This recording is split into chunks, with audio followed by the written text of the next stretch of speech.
What's up, everybody, and welcome to TinkTink.org interviews. I'm your host, Josh Wilson, here today with Aaron Steed, artist, programmer, game designer, gaming renaissance man type of thing.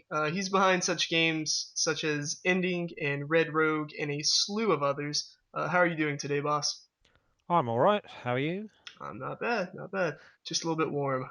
It's hot. Yeah, it's warm here as well. We've got the English equivalent of warm, where it sort of goes warm for a while, then toys with you a bit, and then rains and stuff like that. Now, I'm in Texas. I know a little bit about rain at the moment, but Yeah, you so probably know more about sun than we do. Yeah. touche. So, what first got you into gaming in general, or were you a gamer growing up? I was, yeah, Dad got Dad got the house a ZX Spectrum, and so he got me programming a bit on that. And I made some really basic and rubbish games in BASIC.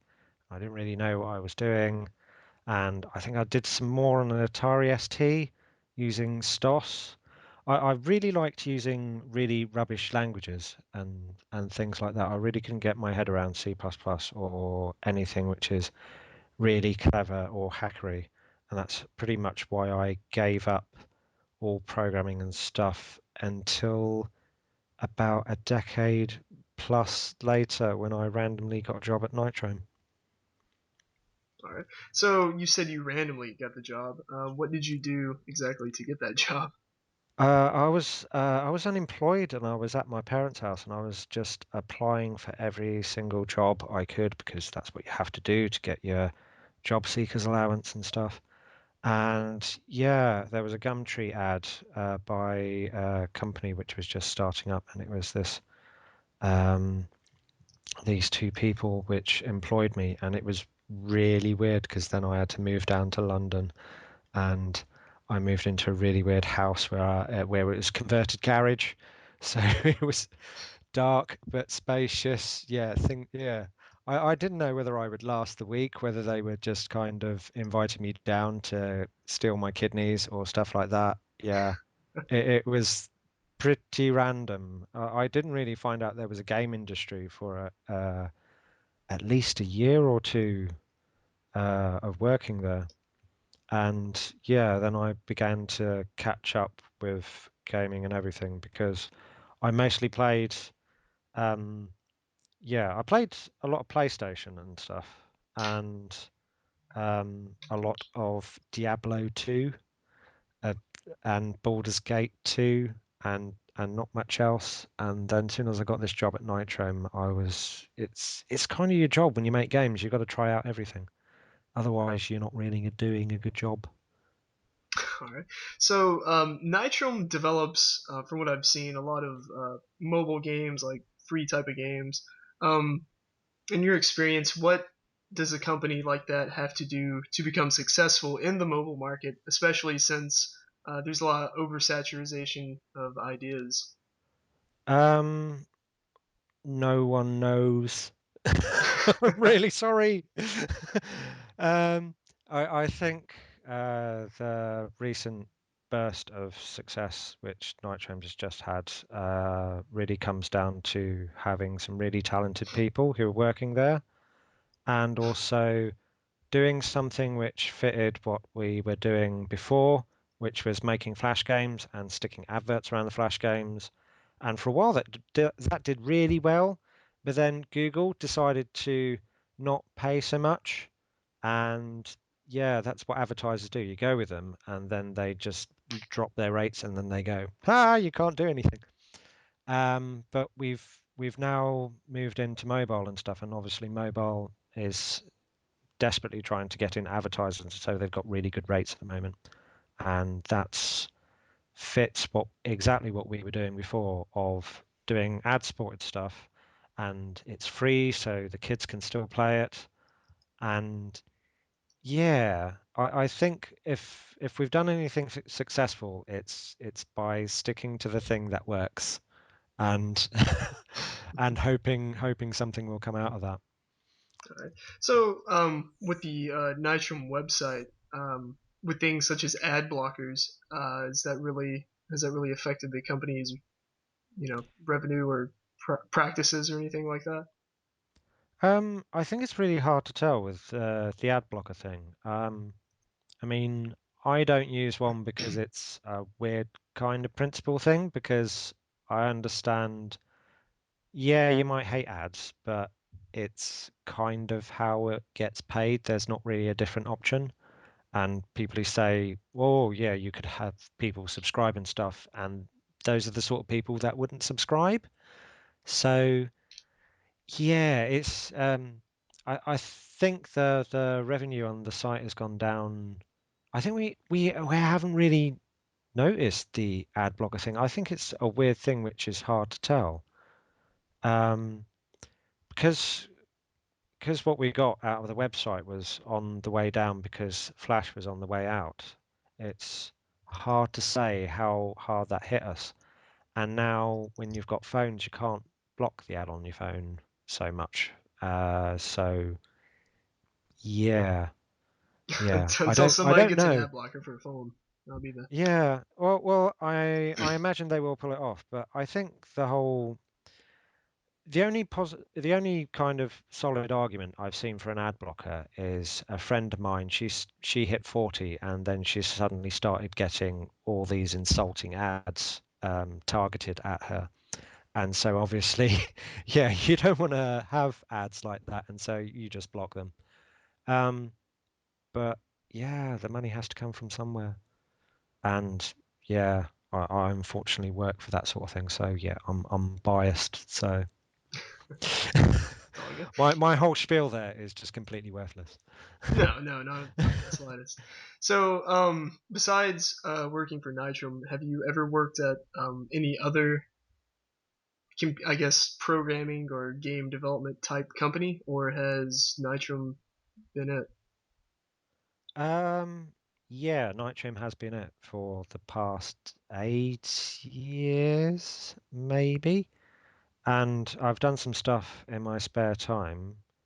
And yeah, yeah, short answer. Yeah. So what's the difference, game development wise, for you, between making a game, at Nitrum, your job, versus something in your free time? You Besides the paycheck, obviously. well, yeah, you get paid. But you also have to sacrifice a lot of control because when you're doing it yourself, obviously, then you've got the last say on everything. And that's either for the better or the worse. When you've got an office full of people all with different kind of backgrounds and different opinions on what things should be, um, yeah, I can't say that's a bad thing because I think that anything good is generally made by a large group of people. All of my most successful stuff has been has been played by really decent designers and I've talked to little some indie celebrity things about stuff I've done and they've pointed me right about things that I've done and then I've seemingly pulled this clever game out when really it's actually the work of a lot of people. I would say, yeah, my spare time, I do a lot of stuff which is more enjoyable. I'd say the thing which is most different is that there's all of um, the monetization bureaucracy, which I have to do at work because it has to be sold. There has to be an ads library which is integrated with it, and that needs to talk to a server. And oh God, it's not programming a game. It's misery. But yeah, that's how people eat. Hey, people gotta eat. So you are a programmer and an artist. That kind of seems to be a rare trait in game development when you kind of hear different people Uh, talking. Terry Kavanagh draws his own stuff, does his own music and his own code. God among men, but so having There's quite a few actually. It's more prevalent in the indie community though, but I think in companies we're more specialized because it makes sense to have one person focusing on one thing. Right. So, but having both of those skill sets, do you think that's given you any uh, added benefits or different perspectives that help when you are creating the game? With in the company working with someone. Um, it's a bit different because what the guys I work with do, they do a lot of illustrator stuff, whereas the work I was doing as an artist, that's a lot more random and fine art based and conceptual. Um, but it helps a lot in level design and everything because if you want levels to flow and you want to be able to see um, the topology and everything, and you want to get the player to understand how everything, where you want them to go, lead them, make them interested in things. That's a very visual thing, and all of the stuff on the screen is telling the player how to play the game. So, as people say in graphics and computer games, it's not really just how pretty the artwork is, because you can have incredibly pretty artwork which completely obscures how to play the game. Um, I think there's Angry Video Game Nerds video of that where he's got all sorts of weird things in the background which you can't tell is actually collidable or not. All right. So, for anyone interested in getting into the gaming field, be it at a company or going at it alone, do you have any generic advice or personal advice or anything that could help out? Um, get people to play your stuff. Um, it's really important, and iterate. It's you. It's there are people which you can run into in the street. You may mention that you're a game designer and so forth, and they will say, "I've got this great idea." And the actual ideas which you end up with at the end are sort of thousands of ideas meshed together and rebuilt and stuff. And that's because you make it, you break it down, you rebuild it, you change it, and then you give it to somebody else to try so that they play it, and then they say this bit is rubbish and that bit is rubbish. Um, so yeah, making things over and over again and definitely showing it to people, and not not taking it personally when people don't like your stuff, because your stuff isn't you. It's a thing outside of you. And if someone can sort of point out how to make that better, you've just made this thing more interesting. And then it's something you can take ownership of.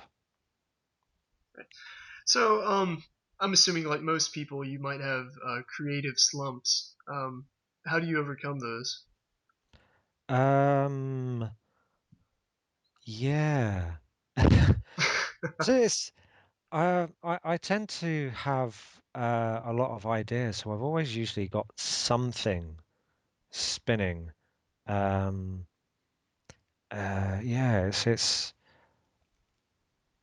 I would say yeah, relaxing helps. I think if you're trying to push the creative process a bit hard, you probably just need a break. But then on the other hand, there's always the other route where you just keep trying. Um, Yeah, I think if you're stuck, just start with something, and then you realize what you actually want to do. It's like basing a decision on flipping a coin, and so you flip the coin, and then you realize that the thing it makes you is deciding for you is just a bad idea. All right. So yeah, So, start with something. all right. So, do you have any tips or anything like that that you've picked up during your time as a developer that you'd like to share? Not tips to get into the industry, but like kind of once you're there, any like survival guide type of things. Survival guides. Um, I don't know because I haven't died yet. You're doing something right then. Um, yeah. It's hard to say. I've coasted well, and it's been an enjoyable coast. Um, oh God, I think tenacity helps. I think you've got to stick to problems and keep on solving them. Um, Oh God. S- Yeah, I don't know. I Just don't be know. awesome. So I don't know how to answer that question. Could you ask me a question again? Oh no, it's fine, it's fine. So what's the gaming industry like in London at the moment? I mostly run into the indies and stuff. There's a meetup which goes on first Monday of the month. They A lot of the indies in London suddenly descend upon the Crown in Islington, and some people show some games, and some people just turn up to chat, and so on. And yeah, it's through those lot of people I pick up the news and stuff, and yeah, there is a lot more games type events which are happening in London and stuff. I know recently we just had Feral Vexer, which was uh, a really good move to stage something outside of London that people in the north of England can get to, but also which is prohibitively expensive to get to, so I didn't want to go this year. Yeah, because I went to the Lakes District last year for a friend's 40th, and it was one of the strangest trips I've had. Yeah. So what is your personal current perspective on the gaming industry? You know, like things you like, dislike, any trends that you're seeing, anything like that? Um, what do I like? I like that there's more RPGs and stuff. I've tried the Pillars of Eternity stuff, and um, well, I got the big fort unlocked and stuff, and then I realised that I didn't like the way they built up my cleric character and stuff. Yeah. But then there's always Ties of Numenaria to try, or there's some other RPG thing we need to try. I like all this nostalgia thing which is going on because although everybody can be really cynical about it, it means that genres and things and stuff of, yeah, stuff I like to play um, suddenly becomes relevant and people actually chuck money at it. And I don't have to worry about lots of generic grey shooters because I don't have a console. Well, nothing wrong with that. I would like a console. It's just, yeah, yeah. My flat really doesn't work with it at the moment. Yeah. Well, if you could buy, or if you just could magically receive any console at the moment, which one would you pick and why? Uh, oh God. Yeah, it would probably be the PS4. I could, at the very worst, I could turn it into a computer. Um, I've tried my friend's Wii U, and some of the games on that are absolutely excellent. But there's only some games. I'm pleased that Nintendo. I know everybody's upset about Nintendo's E3, but I'm glad that they just did one which was just all games. They've just suddenly gone, oh yeah, we should release some games. Yeah, yeah, yeah. It's games. Have we got any games? And then they've just brought out this weird Metroid one, and yeah, and all of that stuff. Yeah. And the Xbox One, I've played some Xbox games. I really, really hate the pad. I've seen they've brought out the new one, which has they've taken the D-pad, and the D-pad's the only thing I like about any joystick, and they've made it into some weird thingy disc with weird flat corners and stuff. I don't understand how that works. I've yet to try it. Maybe it works. Maybe it's not utter rubbish. But yeah, Xbox One last, probably PS4 for utility, and it's only the Wii U that I've actually played games that I would probably sit down and play. But I'd probably get the PS4 because I could play movies or something on it, or just use it or sell it. Yeah, that's always an option. Yeah.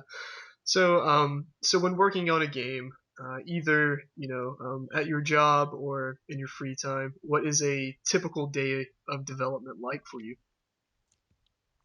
Well, today I spent ages looking up how to get circles to intersect with rectangles.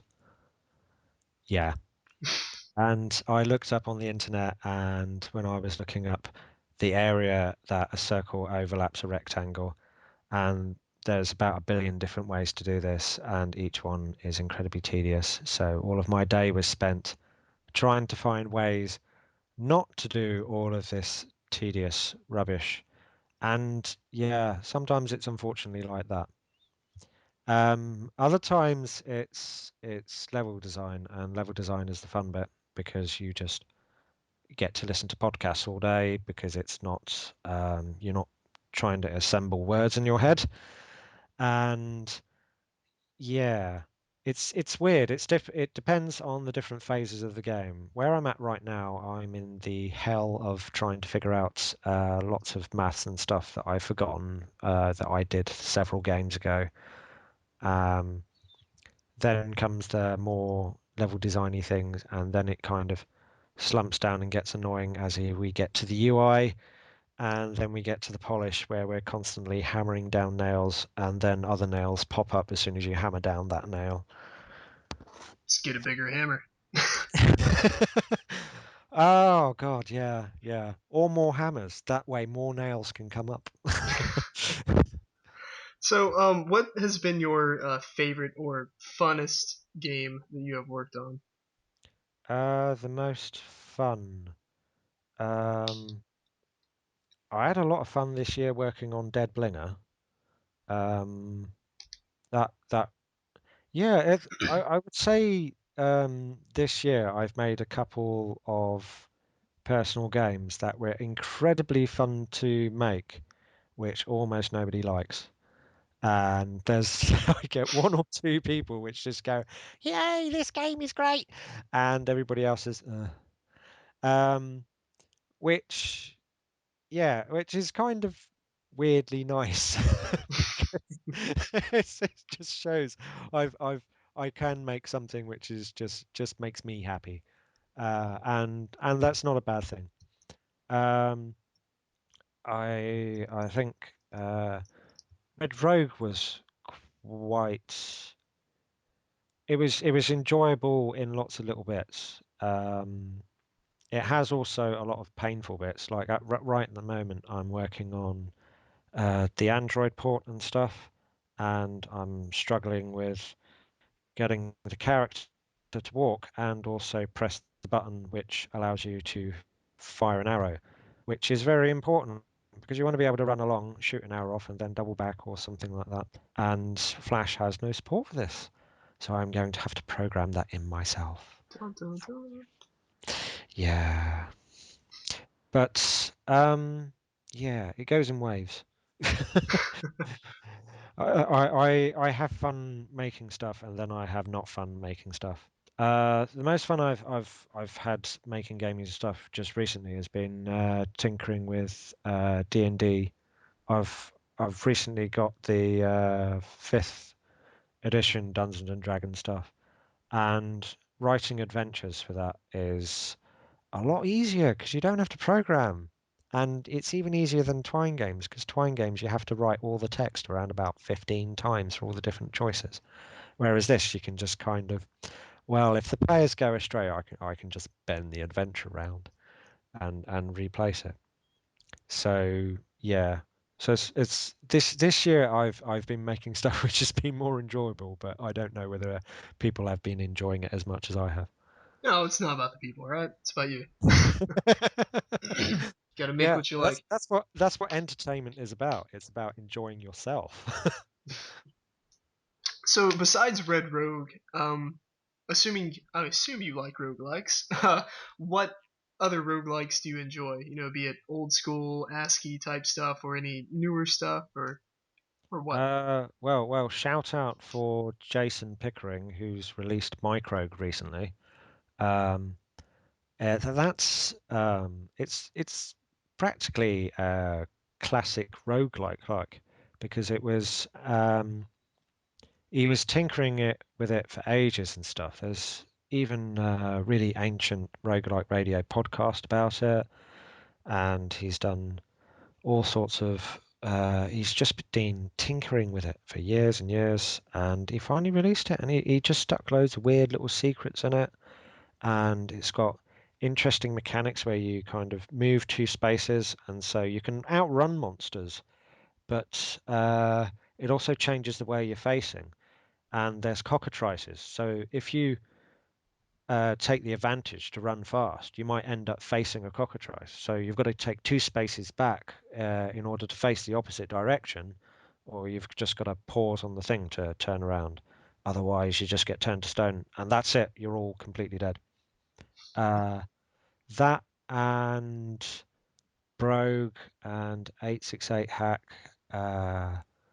those are the ones I play the most.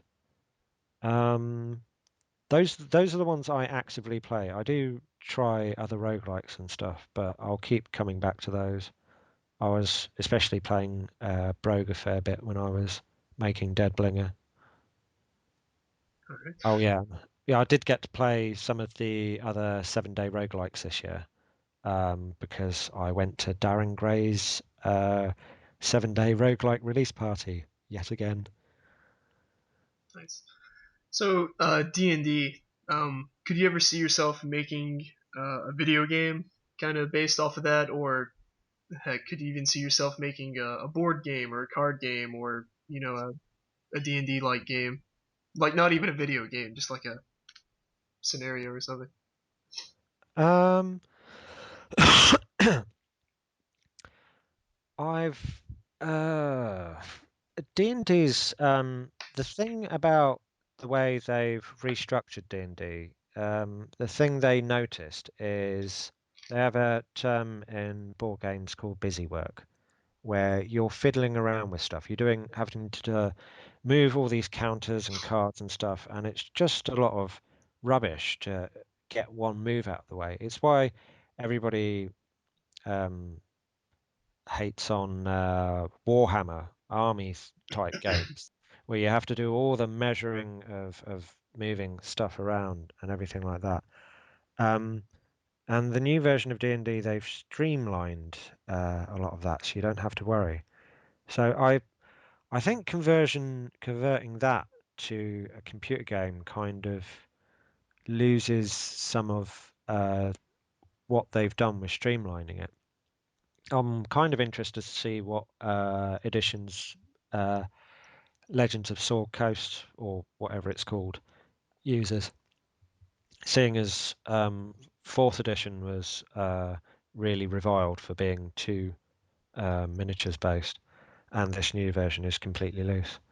So yeah, um, I I kind of already did a fully fledged role playing system in Red Rogue that's got whole stats and things, and I tried having the experience tables and things like that.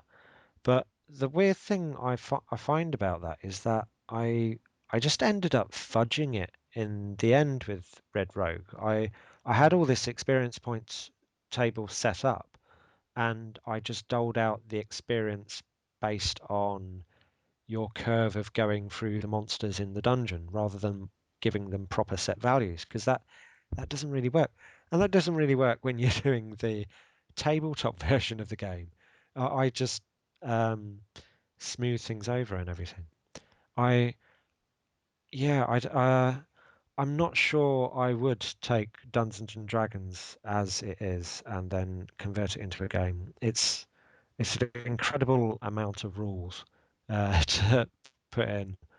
I would certainly play something which is somebody else has done. Um, but yeah, I worry whether it would be as entertaining as things like Baldur's Gate and stuff. All right. So, you said you've recently attended Gamer Bake. So, what was all that about? Oh no, I didn't say I had attended Gamer Bake. I unfortunately skipped that one. Oh, you skipped it. Yeah, yeah. It was rather warm on Monday. I didn't really fancy eating cakes in the evening. Uh, yeah, I think the Gamer Bake was. I think they were baking cakes and talking about games or stuff. Yeah. Sounds unhealthy and awesome. Yeah, yeah, it sounds great. Yeah, I just wasn't in the mood for going out on Monday. It's one of those things you kind of sign up to all of these different things because you're in London, and then it comes around and you go, "Arr." Yeah, but most of my appointments I've kept recently. Just not that one that you've brought me up on. Oh well. Oh well. So E3, anything there that you saw, any coverage or anything that wrestled your jimmies, got you excited, Um, or made you sad, anything in between? how many Jimmys were Russells? We watched well, because obviously Nitro is run by people who are massive Nintendo nerds, and so we turned one of the computers around and stuck the Nintendo stream on when that was on. Um, so yeah, I liked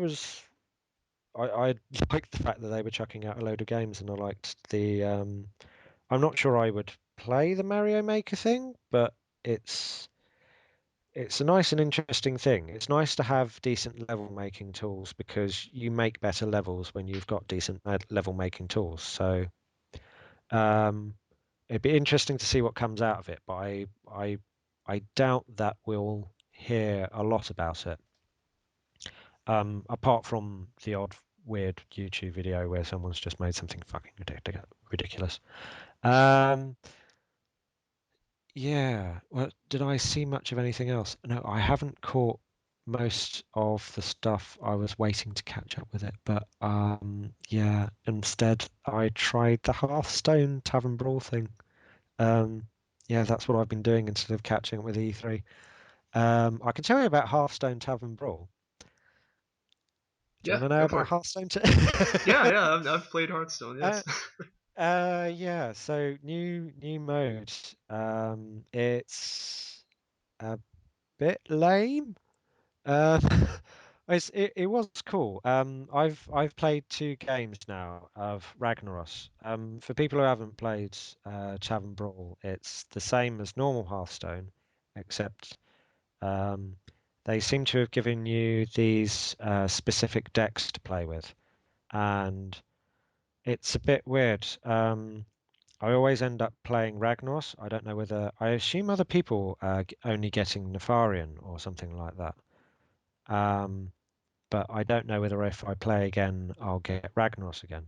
But I won both times with Ragnaros, so um, and it's interesting the new cards and everything. But I was watching Kriparian's videos about the subjects, and he clearly seemed to think this is all kind of a new mode where you would draft decks and things like that, and no, you just get this one deck to play with, and you get to play against some other people and yeah, maybe you win, and that's it. Eh, that's it. Yeah, I was kind of expecting something a little bit more. It's a nice tiny bit of fluff, but yeah, yeah, it's not a lot. All right. So if you could pick a franchise from anywhere to make a game about, copyright be damned type of thing, what would you do? From any franchise, if I could Or make a game. or let's expand it a little. If you had unlimited funding, copyright, whatever, if you could make your absolute dream game, what would it be? Oh, my absolute dream game.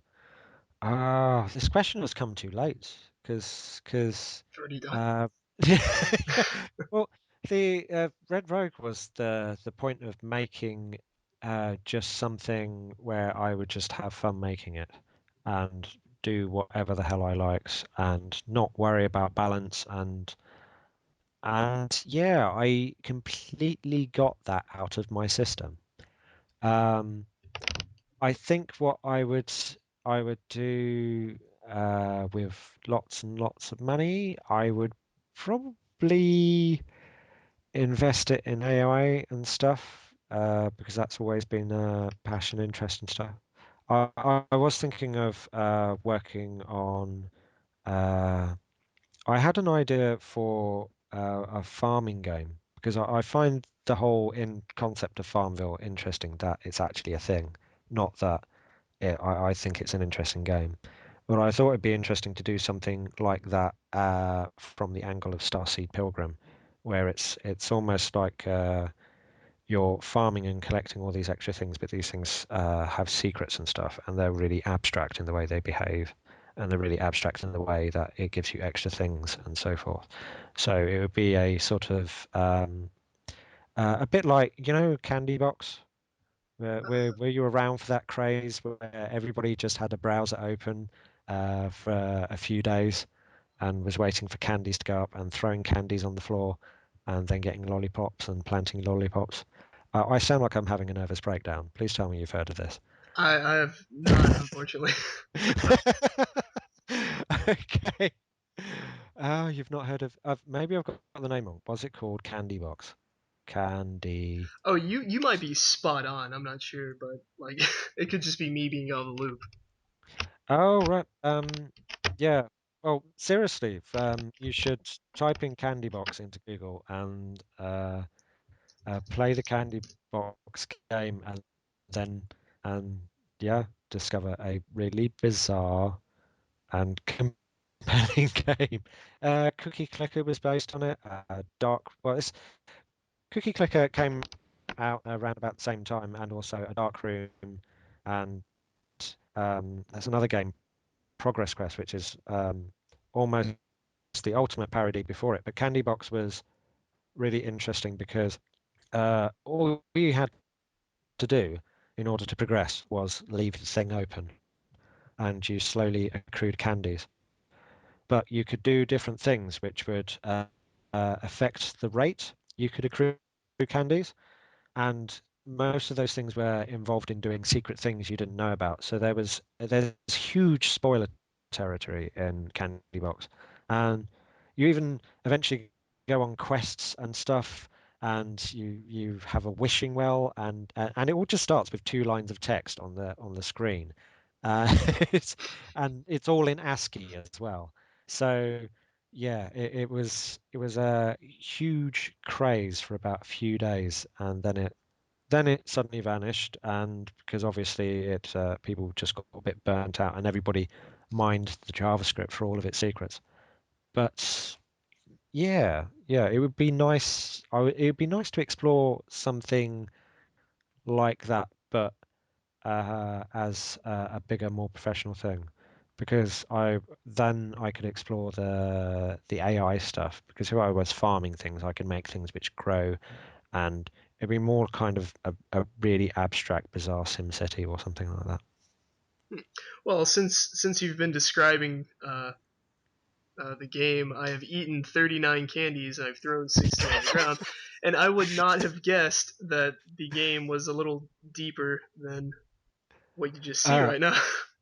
yeah. I think there's basically a threshold for chucking candies on the ground, and then it begins to change. And simply what you have to do is now just leave the tab open and then come back to it in an hour, and then you'll notice that there'll something will have changed, and you'll be like, "What's that?" And you'll click on it, and then something, it's like a rabbit hole. I'm I'm sorry. scared. Yeah, I'm really sorry, but it's good. It's a good sorry. Yeah, yeah. All right. So we've mentioned Red It's Rogue. it's almost good that you've come back to this level. Sorry.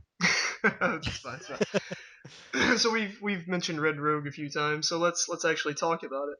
Uh-huh. What are the chances, if at all, that we could see a sequel to Red Rogue or a spin-off or anything of that nature? Not with me making it. I've had one or two emails about it and stuff. I think the whole story just wraps up, so it would have to be some kind of spin-off if it wanted to follow the story. Um, I'm I'm not going to do that myself because I think I get enough requests to simply make Red Rogue work. because it's got so many bugs, and it will always have bugs because it's an incredibly complicated game. It's just lots of weird things because I chucked in just odd stuff when you kill stuff with certain things or you combine certain runes and items and it does a weird thing and that code might have a typo in and that does something weird. Or I had one recently because you can enchant stuff with a rune of portal and then it sends it into a pocket dimension. And then you can go back, go into the pocket dimension and get the item, and it's slightly enchanted. But you can't do that again in the current version because I came up with the idea for the pocket dimension after I'd written all the code for the portals. And so it gets confused because the code for the portals is very simple and elegant. It's not really complicated that allows you to have levels within levels and stuff like that. Yeah, no, not again. I'm going to work on simple stuff from now on. Somebody else I've had someone send me an email saying, "Oh yeah, I really want to help you take this to the next level and stuff." And I said, "Okay, the source code is online here. You know what to do. Just send me over a contract or whatever and stuff." And yeah, you've got a lot of work ahead of you. And then he'd get back to me and say, "Oh, I was thinking I'd be working with you." I was like, "Right." Uh, yeah. Um, yeah, I say now that it's not going to happen. I said before I wasn't going to touch Red Rogue, and I've added some new features for the next update. So I would say highly unlikely, but who knows? I may get a bump on the head, and then I may decide to do it, but Well, not in my current state of mind. all right. So, how much time uh, did it take to develop Red Rogue, and what was development like during that period? That was. I worked on it for a couple of years. Then I stopped because I was working on Steamlands at Nitram in my spare time, and that was Steamlands was a lot of fun to work on because it's. I think that's why I would like to make the farming game type thing because it's lots of gridded blocks and stuff with things that interact and crawl between each other. And then I went back to finish Red Rogue, working on it for a year and just getting very burnt out towards the end. Uh, Yeah, it was a lot. It's a lot of I get up in the morning, I pull out the PC, I do 10 minutes of work, even if it's just fixing one bug or writing a few lines of code. And then I put it away and then maybe I get it out in the evening and yeah, and that process going on and on and on. And that's how you eventually spit out something like Red Rogue. It's yeah, it takes quite a bit of discipline to build up that routine because yeah, it's hard work going to working, then going to work and then working again. Um, it's quite exhausting, and that's obviously why I've been playing a lot of D&D recently because I don't have to do that. Um, yeah, it's yeah, it was a long piecemeal process. It was really weird because lots of bits were all kind of scattered around, and I was always working on one piece. But I think my whole attitude during the thing was that I wasn't going to worry about when it was finished. I was just you don't worry about how tall the mountain is. You just keep climbing and just keep climbing and stop telling yourself, "Oh God, when will it end?" And just keep carry on climbing from there. And that's the best advice I can give to someone who's making a project which is way too big. At least know that you're making something which is way too big, and not worry about what the end date is. Um, so people like Tarn Adams working on Dwarf Fortress, that has no release date. That's just being slowly iterated on and stuff like that. I think a lot of roguelikes, fall into that category because they don't need to be designed as finished, and so they can be tweaked and iterated on. And yeah, if you're going to pick something massive to work on, yeah, maybe you should work on a massive roguelike. All right. So you mentioned you were doing an update. Um, are you willing to talk about any new features that might be in the update or any? I know we just talked Uh, about don't worry about the release date type of thing, but do you have yeah. any in mind? Oh, well, I've got that bugs fixed, and yeah, then I've got to get the Android version up for people to test.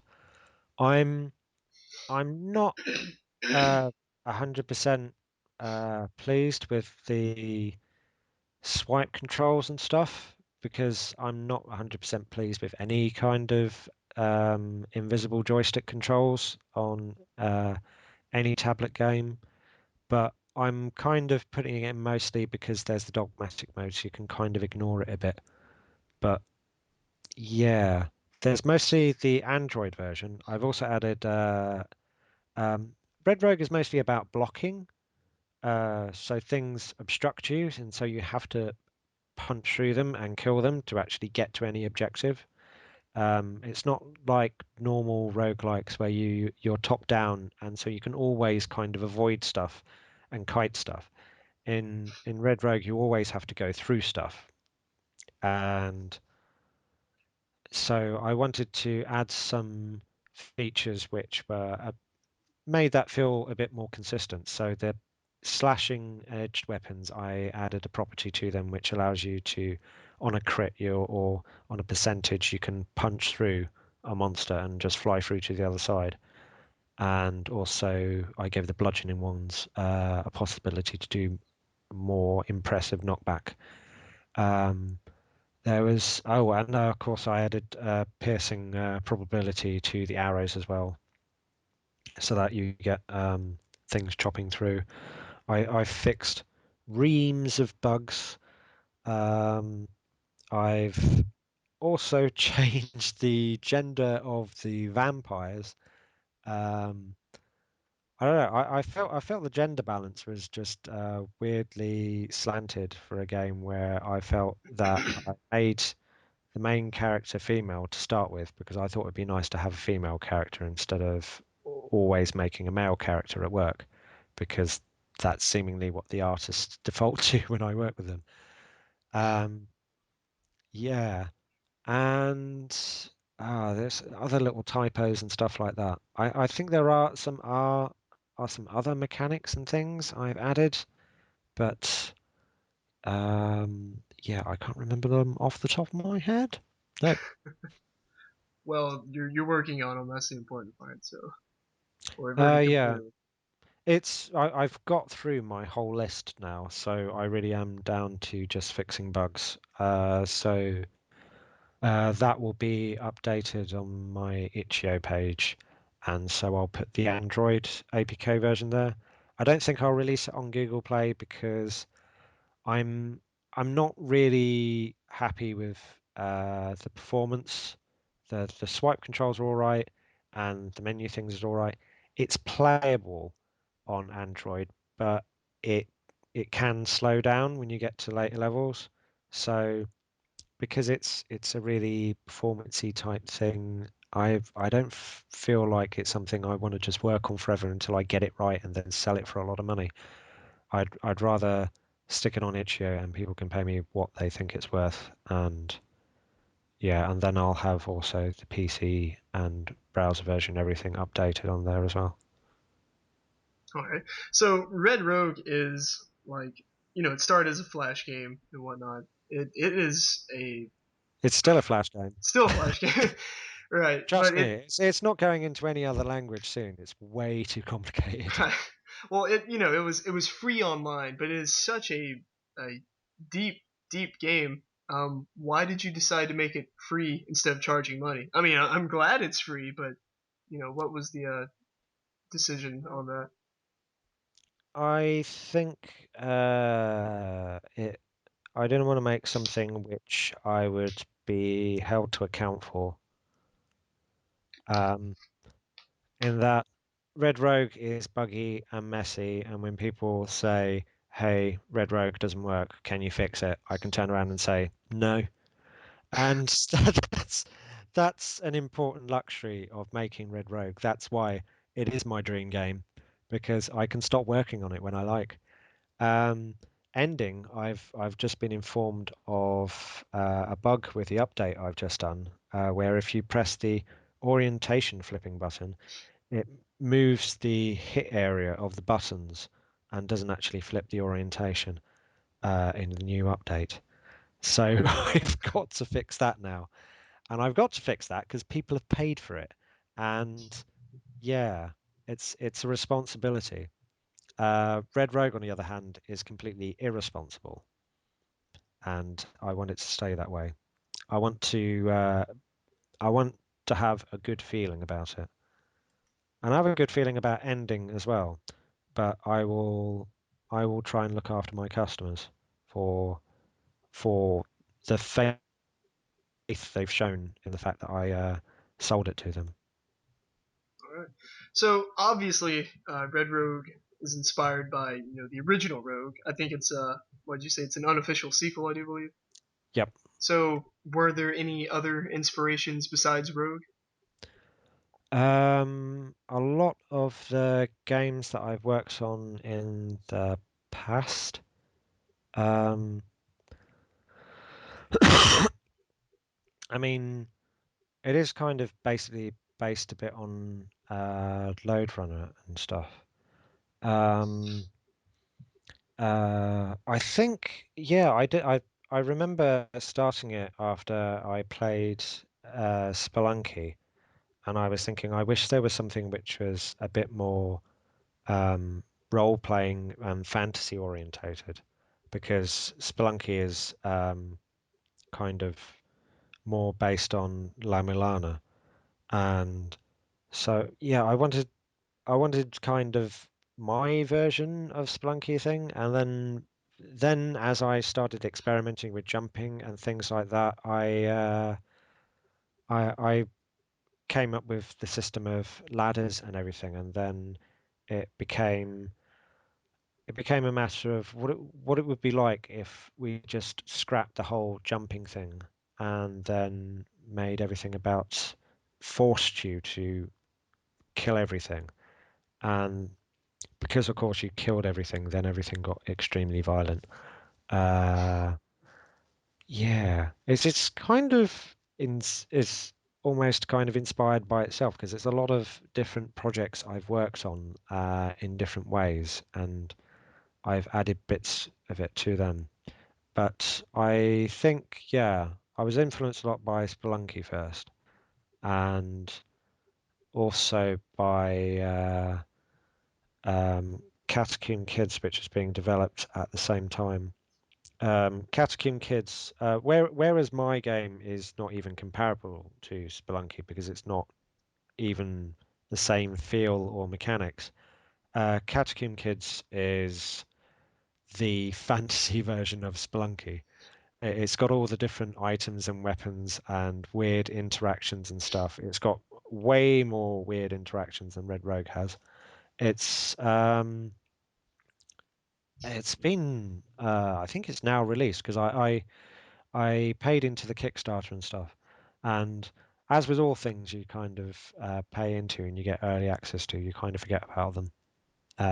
But I played early versions of it, and it yeah, it was tremendously interesting. All of these different things that you could do.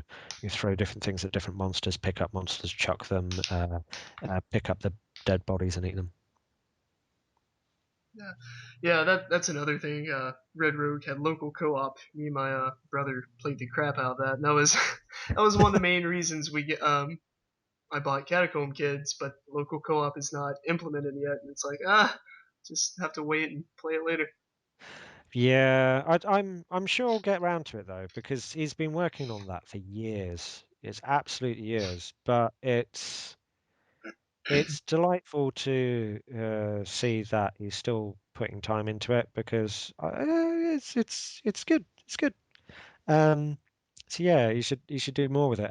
Whereas the local co-op in Red Rogue, that was just because I just added loads of random things, and because that menu system I've got means that whenever I need to add some pointless rubbish to it, I can because it's just another slot in the menu, and then I just go, as multiplayer, yeah, just hacking multiplayer.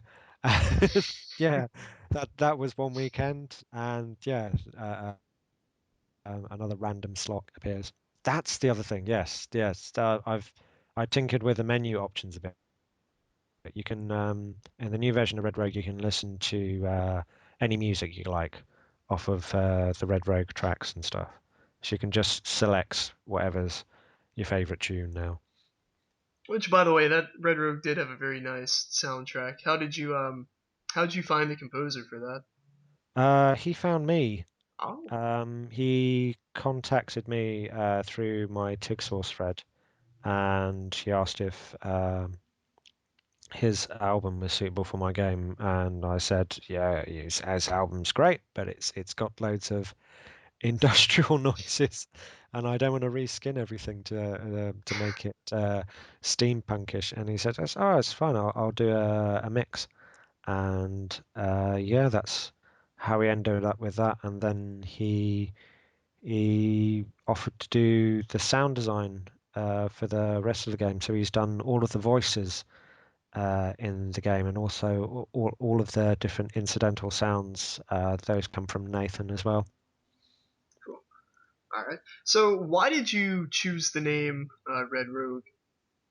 Um, it was going to be something rogue, and yeah, and it was black, white, and red, and yeah, it was just a dumb cheap name. As soon as I posted it, as I titled the thread, and I'd already set up the URL and everything, and somebody said, "Oh, it's like the misspelling of roguelike. It's like rouge." And I was thinking, God, why didn't I call it that? Which is the most amazing SEO because I would pick up all of the people which type in roguelike wrong. Yeah, yeah. I actually did that this morning. We'll get to these a little later, but I have some questions from Reddit, and in my post, I spelled Rogue. Definitely, it was definitely Rouge. So I'm a terrible person for that. So So rouge is why? great. It's Yeah. red.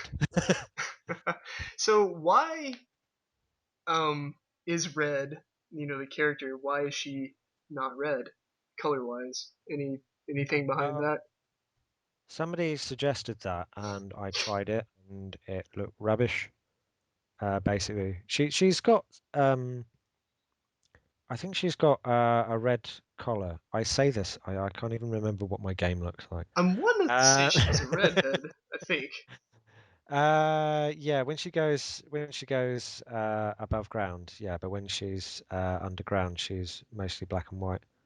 Um, I yeah, I chose black and white because I thought it'd be striking, and my artwork is usually in monochrome, and I liked that whole kind of Sin City aesthetic. Um, it was yeah, it was hard to sort of there's a lot of annoying color balancing you've got to do when your character is black and white or whatever and stuff like that. But I think because pixel art is so massively different to normal drawing and everything, I just felt more confident if I placed a massive restriction on myself that I would come up with better artwork. And I think that works for a lot of artwork that you lay down this strong restriction and you get a style out of that and you get a particular look. And having a limited palette it's an important thing in pixel art as well. A lot of decent pixel art will have a limited palette, and it does something to the way you see it. It enhances the pixeliness of it, and also you get these interesting interactions when your eyes try to interpret the two colors together in these blocks and stuff. Um, so yeah, Yeah, less colors, more interesting, better work. All right. So, were there any content or features that had you just didn't feel like adding or didn't have time, or for some reason or another had to be cut from the game? Um, And if so, do you plan on re-adding any of that to the update? uh, so the game where I chucked in everything possible and no, no, categorically no. I've added in some new things simply because I've had some new ideas and I was able to stick them in. I mean, I put some cutscenes in, but because cutscenes are such a chore to program, um, it would be interesting to maybe see what I could do to expand the spell system and stuff. But there's a lot of stuff in the game where it's broken into discrete sections, and so I I worry whether adding more clutter is what the game needs. I think that if you want to enter into a game with a limited amount of information so that you've got enough to actually pick up what's going on and you start to build up a language of what you're seeing. If you have 20 different types of ladder on the same screen, your player's going to think, well, do they all do different things or are they just the same ladder? And then if it's not the same ladder, how am I going to tell? Um, yeah, I think also few people get that deep into well, yeah, some people do get deep into their rig rogue. Unbeknownst to some people, there are actually Google tracking beacon things in the actual code, and if there's Google Analytics in the page, it sends pings back to the website with data, pings back to Google Analytics, and it tells me if someone gets down to some stupid level. And so I have seen evidence of people going down to level 99 and stuff like that, probably just to see if there's something down there. Um, So, yeah, is I is there a limit to how deep you can go? no, no, you just keep going until it crashes. Why put a limit? Yeah, The limit is boredom and death. That's the whole point of that section of the game is that the boss just drags you deeper into a mess, which is just eventually going to kill you. It's why it's the hardest part of the game to debug because it's just, well, it's chaos. Yeah. didn't cha. Yeah.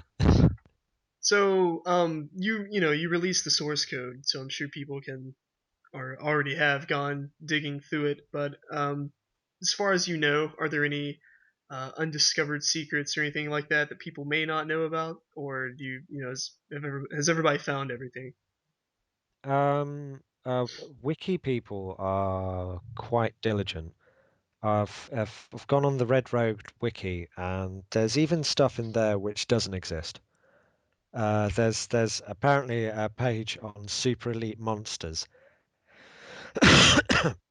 It says that if you go down to some undisclosed level, there's monsters which can kill you in one hit and do super amazing things. Utter bollocks. I've never programmed such thing.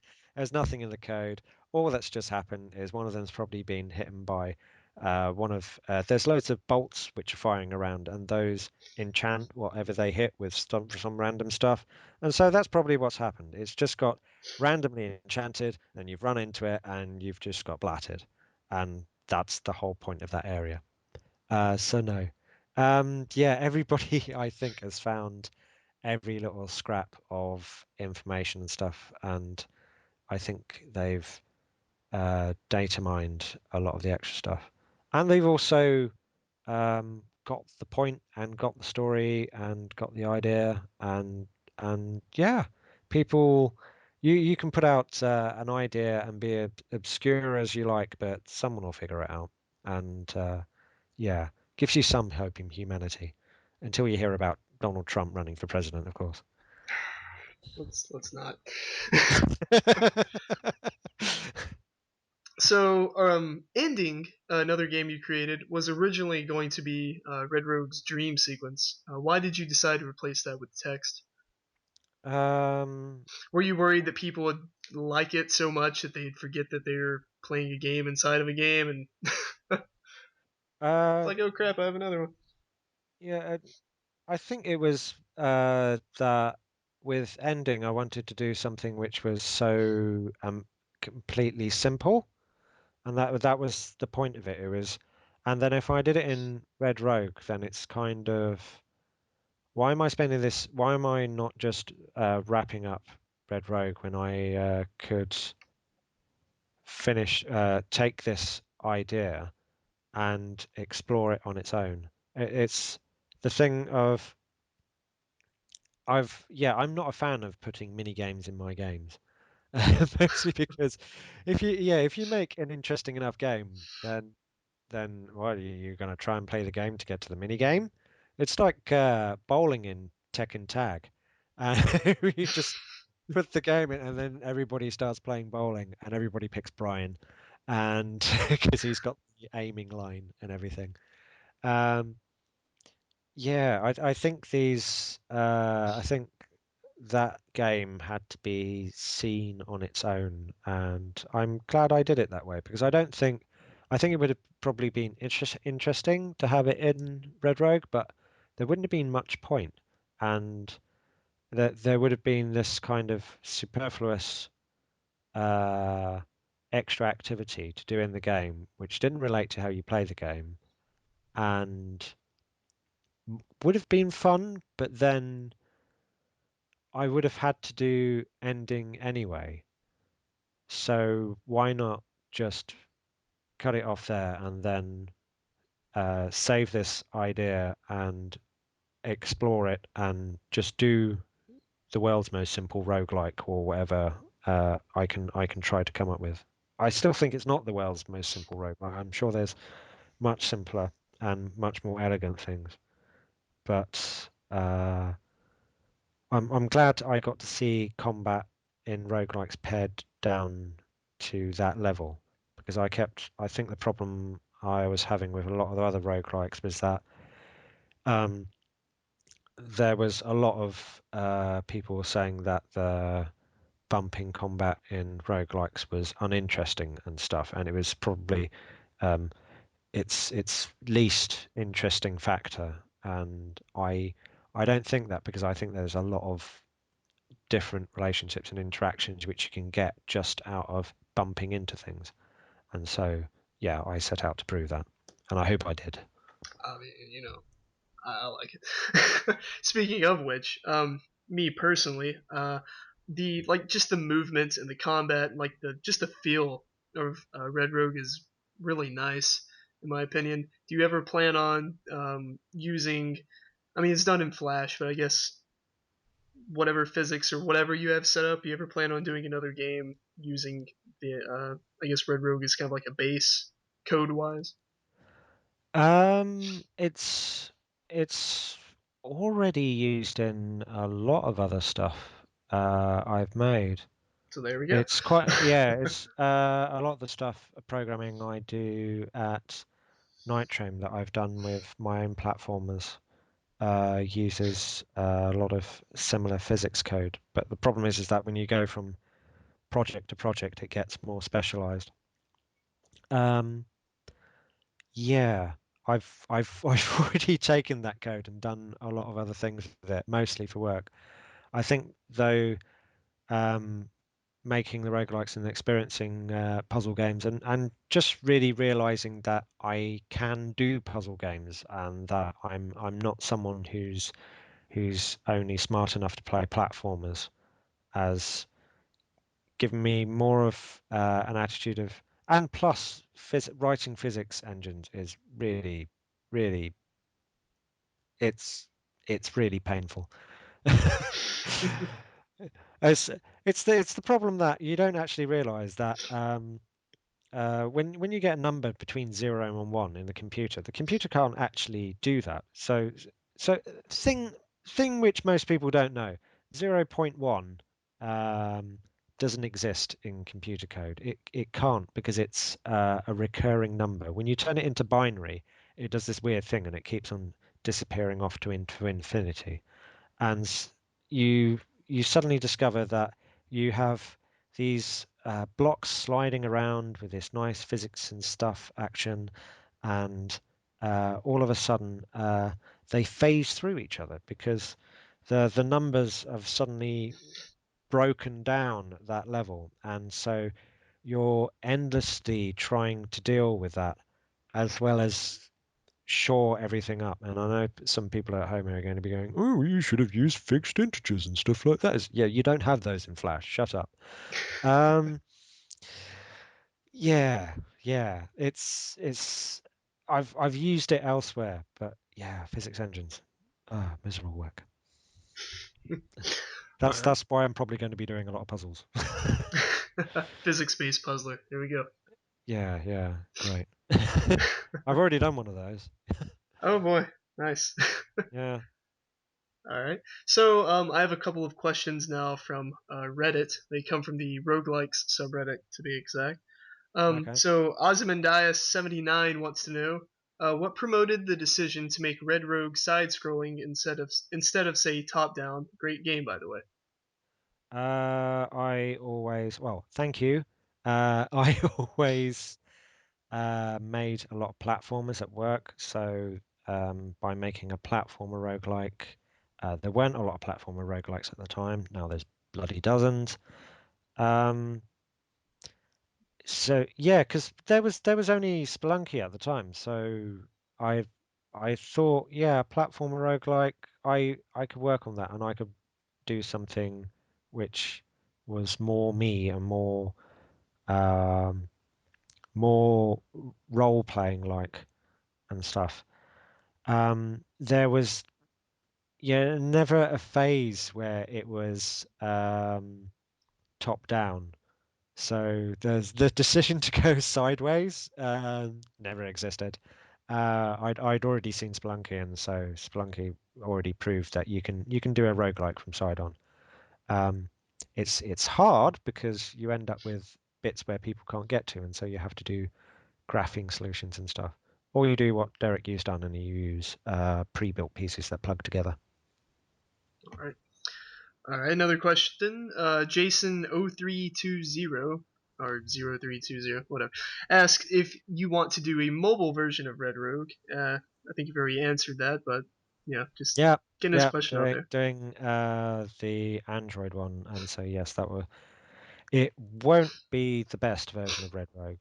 I think I think it's good to get the APK out there, and also that means I can get the Android build as a fork off of the main code up to GitHub.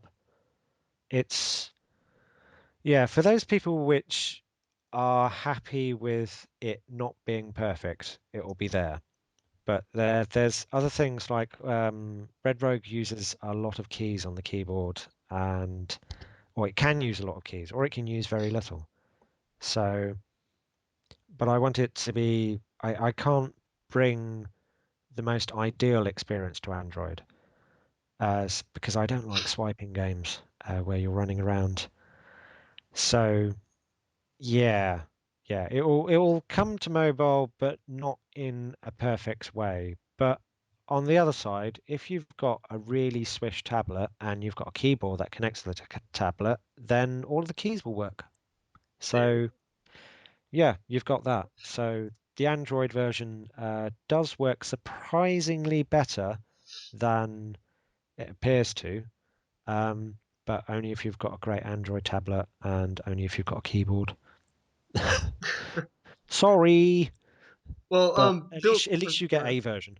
Yeah. Right. So building off of Jason's question, would you ever consider doing Red Rogue for any other platform like Mac, Linux, consoles, anything like that? It's already on Mac and Linux. Oh well, I cannot read well. Sorry. Yep. It's Consoles all then. right. It's not obvious. Console, on the other hand, I've been contacted by some people who wanted me to sort out an Android version for Android consoles and stuff. And yeah, seeing as Ouya's just been bought, I'm quite hesitant on the whole micro console boom or lack thereof. Um, so yeah, so I don't know because it's uh I think making it work for a console might be a bit of a chore, but I will upload the source code, and so if someone wants to crowbar it onto their console, they will still have that option. Or if there is the APK, which will be going around and everything. I think getting the Android version, which is tablet compatible and keyboard extension compatible, is the first step, and then I will walk away for a time being.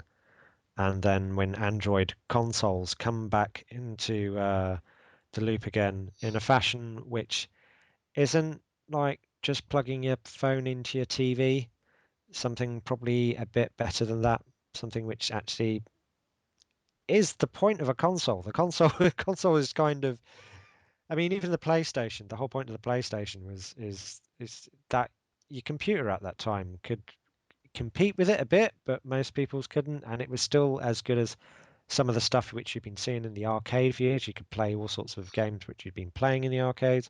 So I think a console should be offering a bit more of a polished experience rather than the Android consoles which we've just seen so far.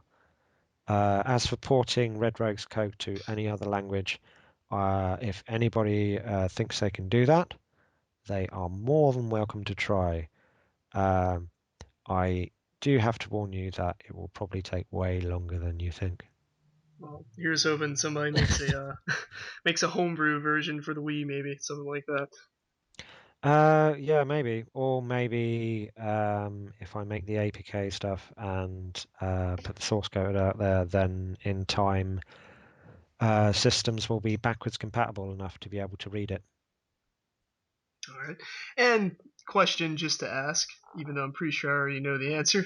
For the Android version of Red Rogue, is there maybe besides the controls, are there is there going to be anything else um, that would be in that version compared to the Flash version? Um, no, it's going to be. I'm building it so that it recognizes when it's been built for the Android version. And there's just a flag which changes some text and things and moves and squeezes in a button and stuff for the menu. Um, Otherwise, it's going to be functionally the same. All right. Okay, another question here. Managor asks, what were the hardest design decisions to make? For Red Rogue, Yes. um, the hardest design decisions. Uh, did I make design decisions? I can't remember. I don't remember making design decisions. Um, I think yeah, it's the biggest, but mostly it was just kind of trotting along and coming up with weird and wacky ideas. The hardest thing was probably going from jumping to only using the ladders and figuring out how that would work.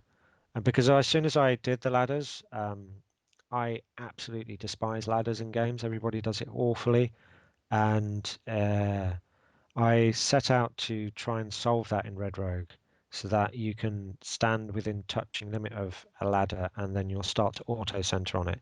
Because that should happen. I shouldn't have to walk up to kind of a ladder and then perfectly align myself and then I start climbing up at the slowest possible speed because why? Because that's how ladders work in real life. Why? Uh, no. It's just a vector for getting up onto the platform. Make it fun and nippy and yeah, that was the hardest thing for me to actually leap to take something which I utterly hated and uh, make it interesting and also make it something where I would play games which have got ladders in from now on until the rest of time and think, why haven't you done what I've done?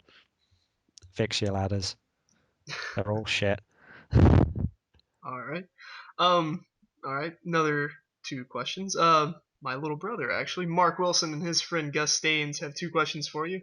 First question being, one of the blood writings on the wall said, "I've not made friends with any of these monsters." Did you ever plan on allowing monster taming or something along those lines? I did have an idea for beasts and stuff, so animals and things like that. Um, yeah, I think because how things spiral out of control, all of the skills in Red Rogue kind of scale up into game-breaking levels, which is kind of the main point. But yeah, I thought charming things and stuff like that would get incredibly complicated because the minions, it's a lot of work to try and get that under control. And there was a point where I was thinking, oh, it would be really interesting to have your own kind of army of skeletons and stuff because I really liked doing that in Diablo, just creating a huge, massive skeleton army that's like slowly crunching across the land. Um, and I've stuck in a kind of thing like that where you can pray at one of the RNG RNG. altars, and it will open a portal, and loads of minions will pile out. Um, but yeah, it's having more pets. It's fraught with complications, mostly because you've got the whole obstruction thing, and the minion is special, and so I didn't want him to be super annoying and get in the way, or have to come up with AI which allows for it. And people already complain about his AI, and I don't care because I think it's in character. Um, so yeah, no, no. Um, there was a point when I was amenable to the idea, but then I just thought, no, no, it's keep it simple. Yeah. All right. And their second question was, what the crap was Red thinking throwing herself into a time loop? Because she gets to be with her husband at the end of it, and they get to live for eternity ever over and over and over again. That's deep, man. It's deep. Yeah, yeah, yeah. I've had people write in and say, oh, it's just about how everything is completely meaningless, and I think, you've not done the side quest. All right. And last one here. Justin Doisy says, "Damn, that game is great." That's quite a question there, but yeah. Thanks, man. All right. So, are you working on anything else beside, in your spare time that's not associated with your job or Red Rogue related, or do you even have time? Yeah, I do have time, but I've because I had a break for more than a decade from tabletop role playing. I've been spending a lot of time writing these little adventures and stuff. I usually can wing adventures, but I find it's much nicer when you have a little plan of and list of things so that when you look at some notes and then you've got a bunch of ideas which you can fire off with. And yeah, those I find incredibly fun to write. Last week I had acid spraying spiders leaping onto players and things, and I got them to do is if you've there's a film Flash Gordon, and there's one famous scene in it where this guy's got to reach his hand into this kind of cave hole, and it's a kind of like Russian roulette thing, and if you stick your hand in the wrong cave hole, you get bitten by this monster that kills you. And so I was making them do that and things like that. And so that's just kind of you're sitting there thinking, oh, that bit in Flash Gordon, I've got to make them do that. And Did you have Freddie Mercury playing in the background? uh, no, no, because most of the rest of the adventure kind of turned into aliens because I had this druid that was it was all spider themed, and so there was an evil big spider at the end, but the spider was actually a druid, so could be a two-stage boss fight because when you kill druids in their animal form, they revert back to the other thing, and then they'd have to deal with being spell damaged and stuff. Uh, Um, yeah, and also the spider thing was infesting people with So they'd find survivors and they'd be going, and then all of a sudden I'd say that they'd cough, and then all of the players stop, and I go, "Oh shit, right, we've got to kill him." Yeah. All right. So I've yeah, a lot of D&D writing, but I'm slowly working on the Red Rogue stuff. Then I've got to fix my website, but um, that that farming Sim City Starseed Pilgrimy idea, I think I will eventually crack on that because because I think the code base is simple and I think it will be incredibly engaging to work on. All right.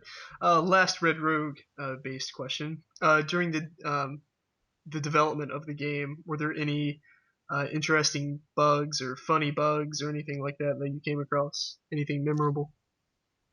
Um, I can't remember any just now.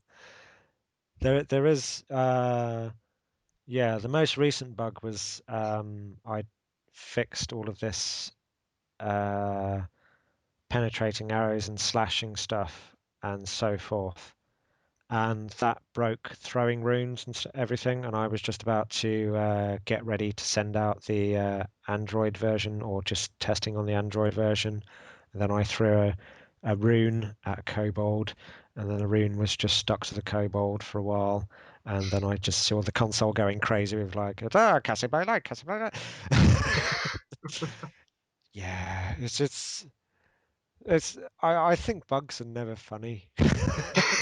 They're funny for a moment when you see something crazy, and then you're like, oh God, I've got to fix this.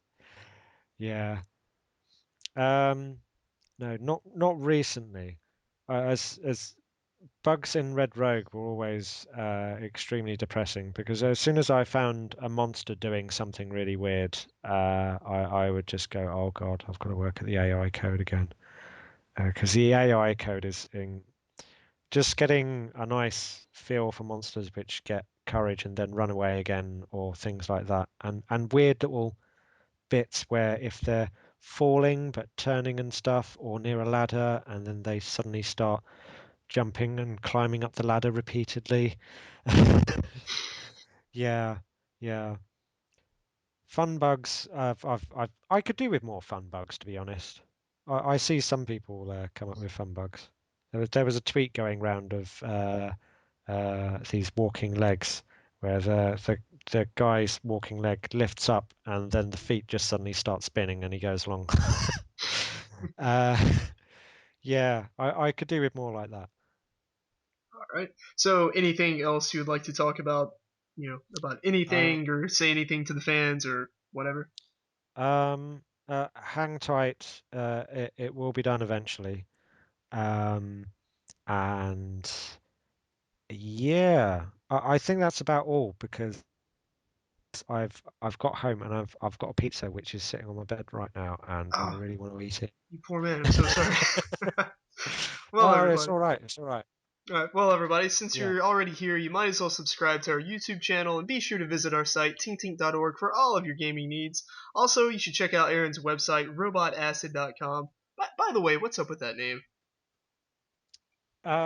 It's based on some automata I made in my degree, and they were different sorts of robot acid. So I would stick them on a picture, and they would eat away bits of the picture based on some rules and stuff, and crawl over them. Yeah, and I even had the automata crawl over a picture of a building being destroyed. So I had a building being destroyed, eaten by this acid. I then uh, printed that out as a picture, and I had that put on an etching plate. So then that was stuck in acid of the thing building being destroyed, of being destroyed by acid robots, and then the plate being etched by actual acid, and then that made for some interesting prints. And so, yeah, that's why the site got its name. Awesome. Well, yeah, be sure to Oh, go ahead.